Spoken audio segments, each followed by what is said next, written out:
എൻ്റെ അച്ഛൻ ഭാർഗവി അമ്മയുടെയും രാമസ്വാമി അയ്യരുടെ മകൻ കരമന ജനാർദ്ദനൻ നായർ. വളരെ കൊച്ചിലെ മുതലുള്ള ഒരുപാട് ഓർമ്മകളാണ് അച്ഛനെക്കുറിച്ച് പറയുമ്പോൾ നമുക്കുണ്ടാകുന്നത്. സ്നേഹമുള്ള അച്ഛൻ, വലിയൊരു അഭിനേതാവ്, കലാകാരൻ, പ്രാസംഗികൻ, കഥാപ്രസംഗം, കവിത ചൊല്ലുന്നത്, വരയ്ക്കുന്നത്, പെയിൻറ്റിങ്, ഇതിനെല്ലാം ഉപരി എല്ലാവരുടെയും വീട്ടിലെ കാര്യങ്ങൾ ഒന്നുപോലെ നോക്കുന്ന നമ്മളുടെ അച്ഛൻ. സ്നേഹം മാത്രമാണ് നമുക്ക് കൂടുതലും തന്നിട്ടുള്ളത്. വഴക്ക് പറയുന്ന സമയങ്ങൾ വളരെ കുറവായിരുന്നു.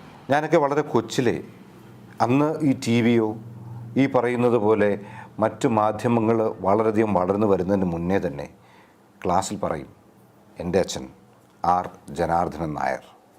എലിപ്പത്തായത്തിന് മുന്നേ പറഞ്ഞുകൊണ്ടിരുന്നതാണ്.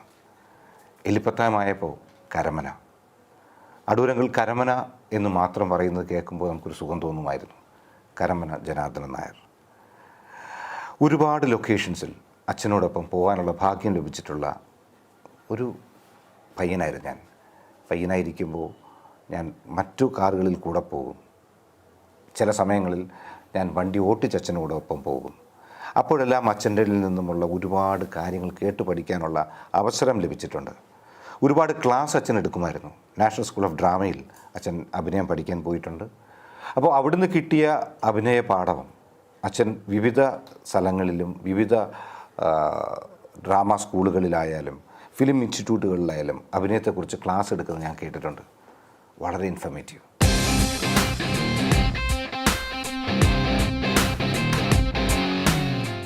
ഇബ്രാഹിം അൽക്കാസി, അദ്ദേഹമായിരുന്നു അച്ഛൻ്റെ ഗുരു. നാടകത്തെക്കുറിച്ച് പഠിപ്പിക്കുന്നതിൽ NFDCയിൽ. അവിടുന്ന് അദ്ദേഹത്തിൽ നിന്നും കിട്ടിയ ഒരുപാട് അനുഭവങ്ങളെക്കുറിച്ച് അച്ഛൻ പറയുന്നത് കേട്ടിട്ടുണ്ട്. ഒരുപാട് എന്നെ സ്വാധീനിച്ചിട്ടുണ്ട്.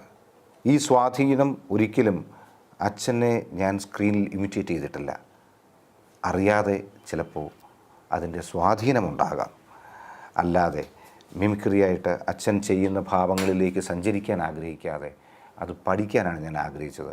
അറിഞ്ഞോ അറിയാതെയോ. ഇപ്പോൾ തന്നെ ഇറങ്ങിയ പാവാട എന്ന് പറഞ്ഞ സിനിമയിൽ അച്ഛൻ സ്ഫടികത്തിൽ ചെയ്ത കഥാപാത്രമുണ്ട്, ഒറ്റപ്ലാക്കൻ ഫാദർ. ആ ഫാദറിനെ കാണിക്കണം എന്ന് എൻ്റെ അടുത്ത് സംവിധായകൻ ശ്രീ മാർത്താണ്ഡനും അതിൻ്റെ നിർമ്മാതാവായ ശ്രീ മണിയമ്പിള്ള രാജുചേട്ടനും അതിലെ പ്രധാന വേഷം അഭിനയിക്കുന്ന പൃഥ്വിരാജും അതിൻ്റെ തിരക്കഥാകൃത്തും കഥയുമായ ബിബിനുമൊക്കെ പറഞ്ഞപ്പോൾ ഒലക്ക വേണോ, ഒലക്ക എന്ന് അച്ഛൻ പറയുന്നത് വേണോ എന്നുള്ള ചോദ്യമായിരുന്നു. അതില്ലാതെ അത് വേണ്ട. അച്ഛൻ നിർത്തിയിരിക്കുന്നൊരു തലമുണ്ട്. ആ ഒലക്ക എന്ന് പറയുന്നൊരു തലമുണ്ട്. അത് അവിടെ നിൽക്കട്ടെ. അതിന് മുകളിൽ പോകാനോ അതിൻ്റെ താഴെ നിൽക്കാനോ ഞാൻ ആളല്ല.